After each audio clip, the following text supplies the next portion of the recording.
Just another night in paradise. The sun was just setting around 8 p.m., and I was just prepping dinner when the gas went out, literally stopping my stir-fry cold. Fantastic. I poked at the burner a few times, turned the dial on and off. Nothing. Right, the electric hot plate then. Not as good, but it would do in a pinch. I flicked on the hot plate, splashed an extra dollop of red in the pan, and topped up my almost empty glass while I was at it. Then, I padded over to the lounge to fish my phone out of my bag to call maintenance. Maintenance engaged. That's odd. Maintenance is usually desperate for anyone to talk to. I set an alarm to try later. This day seriously needs to end. I had just survived a marathon of difficult client meetings and was attempting to decompress with my favorite hobbies. I had just put the pastry puffs in the oven at 200 degrees C, trying to reproduce Mom's famous, or infamous if your waistline was an issue, chocolate eclairs. A family specialty handed down by Mom since they were cooking on open fires in caves. In my new electric oven, thankfully part of the building's stage upgrade from fossil fuels. So still cooking, I hoped. I had already changed out of my Zoom Team's appropriate work shirt and slipped into a much more comfortable flowy blouse. Instead of cleaning it off, I significantly upgraded my makeup. Well, if you can't look pretty for yourself, what's the point? I moved the pony from low on the nape to high. It felt happier there. My heels were sitting neglected on the lounge with my lightweight summer jacket, seemingly trying to teeter at the moment to get me to achieve the total look. Now I was looking forward to a gloriously mundane Friday night, streaming cheesy rom-coms with my only companions being a stir-fry, wine, and chocolate. Work is not even in the top 100 thoughts. Perfect. I glided back to the kitchen in stockinged feet, poked at the stir-fry until the sliced meat had surrendered and turned the right shade, then dumped the whole lot into a bowl I'd preloaded with salad, carried it and my wine glass over to the lounge, settled onto the couch, and had to immediately readjust my skirt that had decided to use the moment my hands were full to explore territories north of its allocated space. I swear some skirts seem to have a personal vendetta against gravity. Be alert, not alarmed. I had just raised the first bite of beef and lettuce to my mouth when whoop whoop, evacuate now, evacuate now.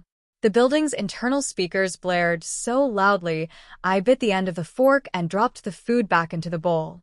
Probably another drill, I mumbled, rubbing my tongue while checking for fatal tongue or lip impalements.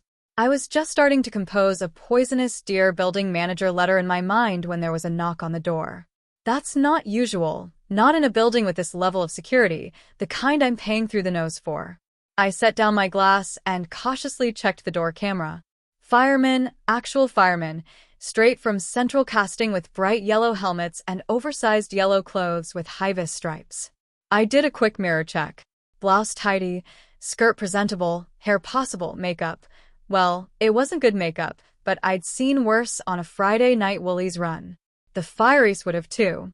I opened the door. Excuse me, ma'am, you need to evacuate. There's a fire threatening the gas line, and the main pipe runs along this wall right behind us. He gestured over his shoulder. We've cut the gas, but an explosion is still possible. Is there anyone else in the apartment? No, I said, my voice a little higher than usual.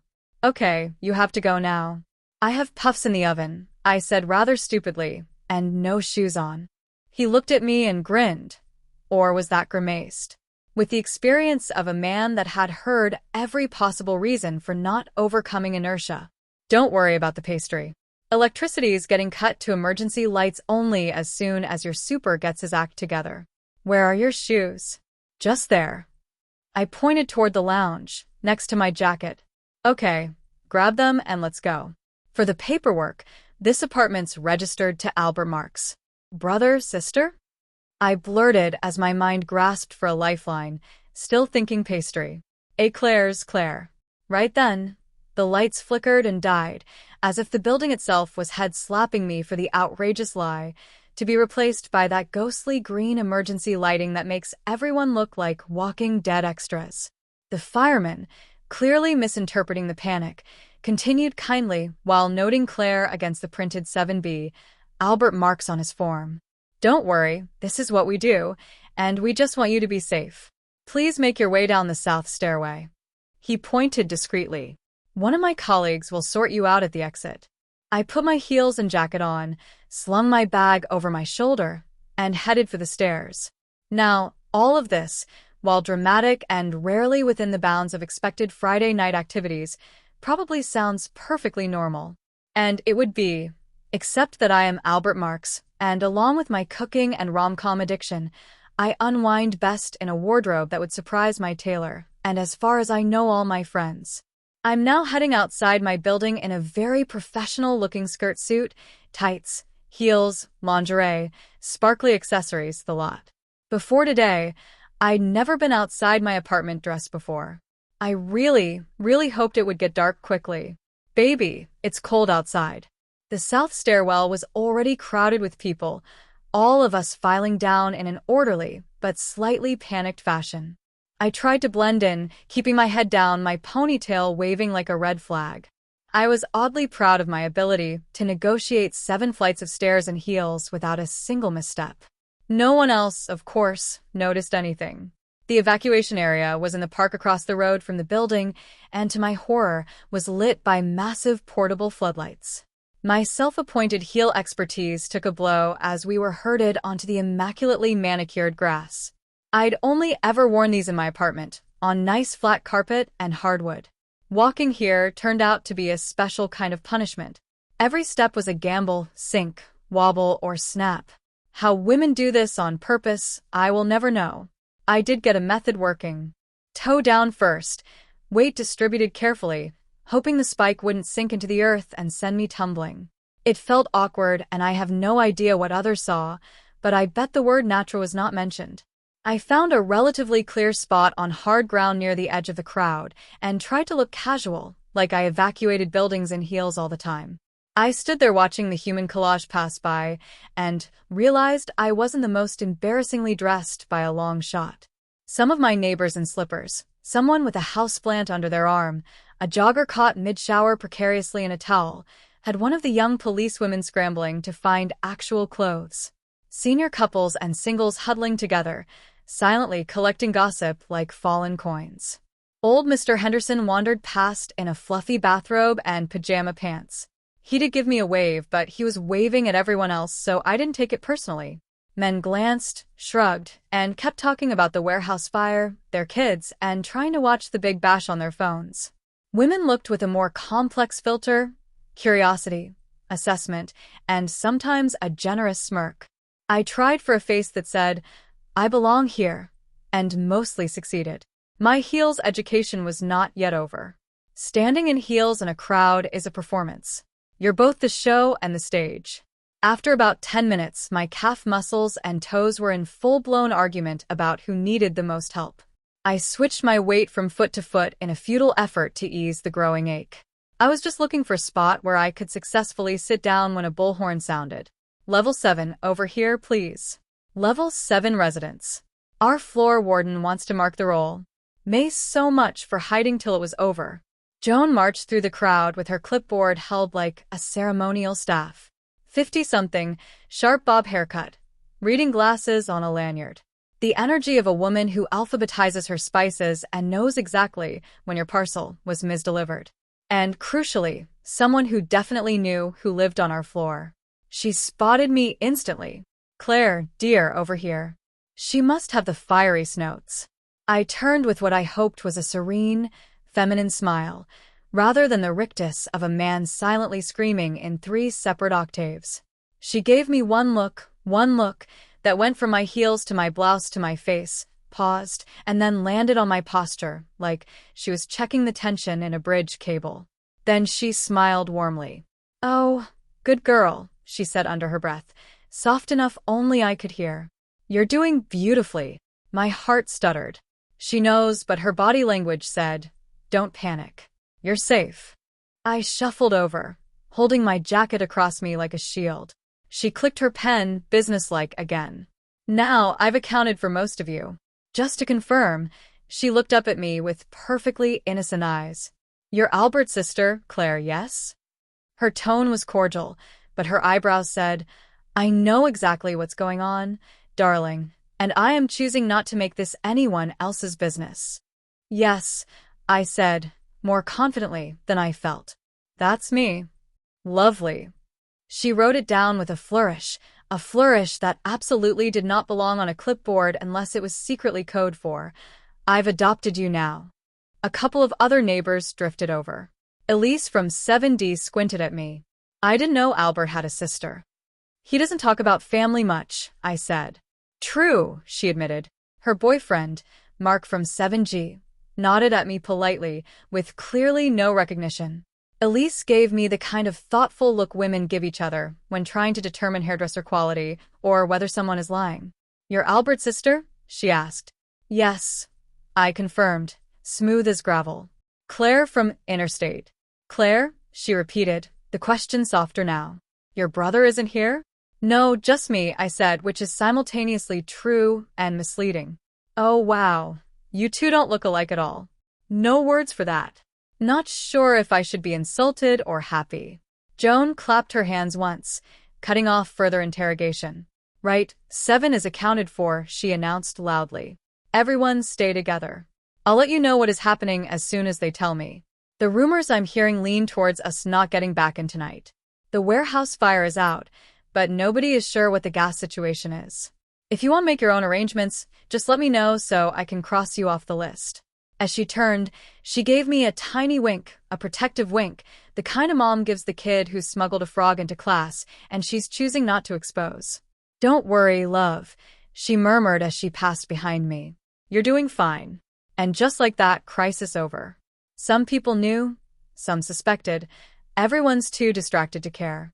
The cluster held together while everyone was discussing what to do next. I moved a safe distance away, head down, jacket tight around me, feet aching and heels still wobbling, but suddenly far less alone. Who was that lady I saw you with last night? That was no lady, that was me. I thought I was being clever, staying away from the crowd. Less attention, fewer eyes. Instead, I walked directly into the bright circle of light belonging to Channel 5's very energetic field reporter. Hi, I'm Michelle. Can we grab you for a quick interview with Channel 5 Live? I wittily responded while brushing a phantom loose hair away from my face. Don't worry, you look great. She didn't wait for a completed answer. A microphone was already in my face. Miss Asari, your name? Claire Marks. I managed to breath out. Michelle turned to the camera. Thank you, John. I'm here live with Claire Marks, a resident of the building behind us where a gas line fire has forced a full evacuation. Claire, can you tell us what happened? I blinked into the camera.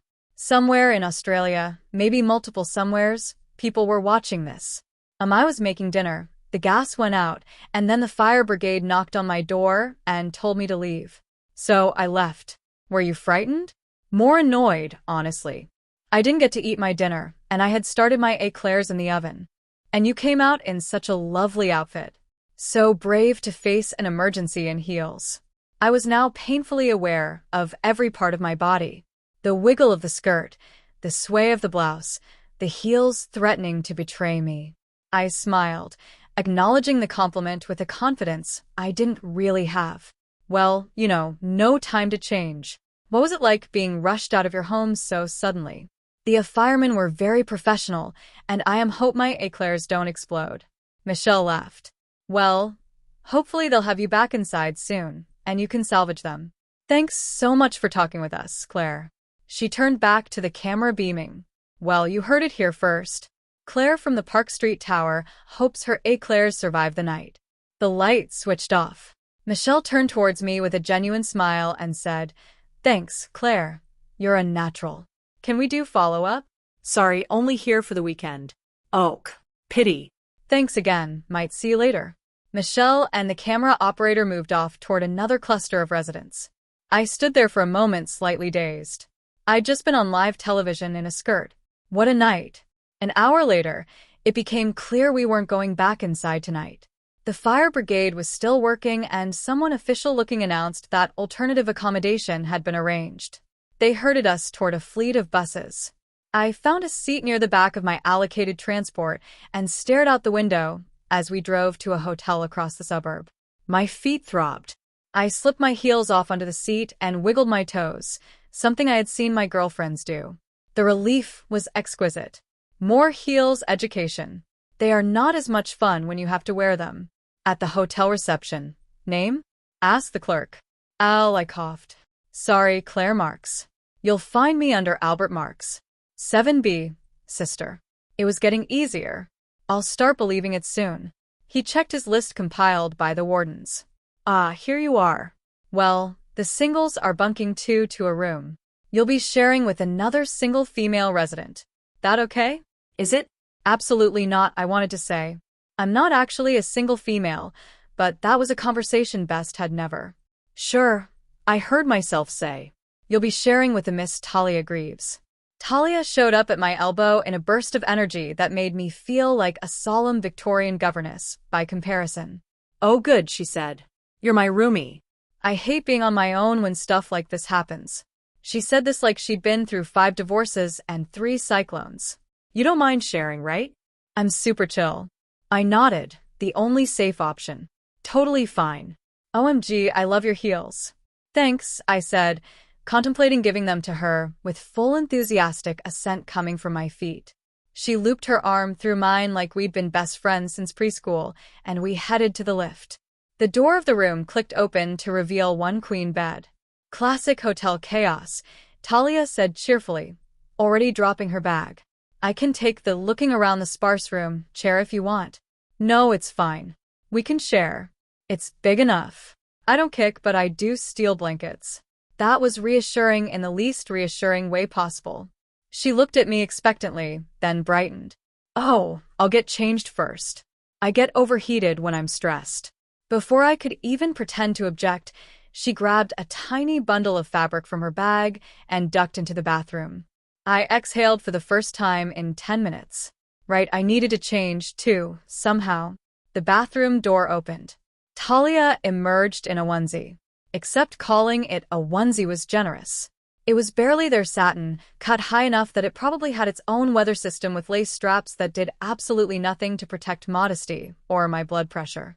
I scanned the room for anything that would let me avoid spontaneous heart failure. My eyes landed on a shapeless brown spot on the wall-to-wall carpet. Mold. Perfect.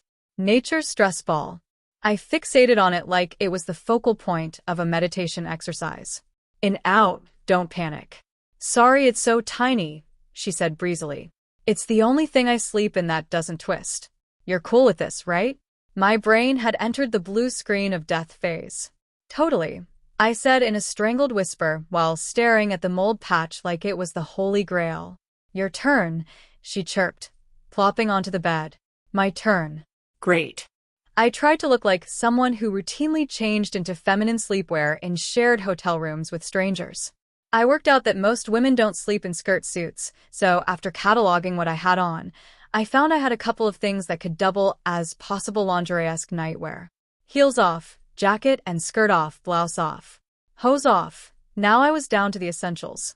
The bra, but cami, the girdle, and fifi, and the above-knee cami soft, stretchy, long enough to be modest, dark enough to hide sins. I could survive this.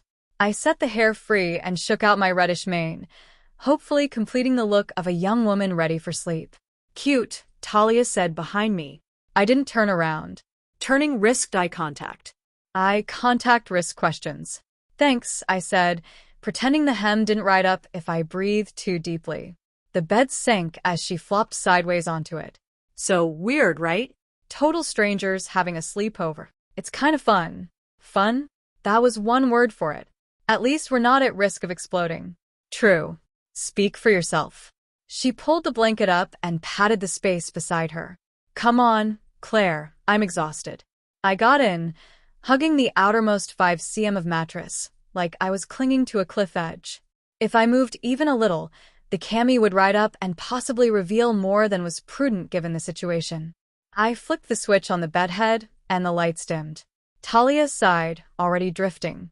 Within 10 minutes, she was breathing slow and deep. I lay wide awake, staring at the ceiling, listening to the small hotel noises and the faint hum of the air conditioner, praying the underwire wouldn't murder me in my sleep. The girdle and bra pressed gently, one of the many reasons no man in history has woken up from a night in a girdle thinking, I slept great. Tomorrow would sort itself out somehow. Eventually, exhaustion dragged me under. Easy. I woke slowly, warm, comfortable, oddly cocooned. My eyes opened, sunlight filtering through the thin hotel curtains. Talia was curled against me, one arm draped across my stomach, leg hooked lightly over mine. Her cheek pressed against my cami like this was the most normal thing in the world. Oh no. I stayed perfectly still, running a full diagnostic of my situation. Cami still in place. Girdle still doing its best. Talia's hand far too close to the underwire zone. If she woke up like this, okay, slow, careful, ninja-level extraction. I eased my torso sideways millimeter by millimeter, sliding out from beneath her arm. She murmured something unintelligible, rolled to her other side, and resumed snoring softly. I exhaled every fear I'd had since the evacuation alarm went off. I was free.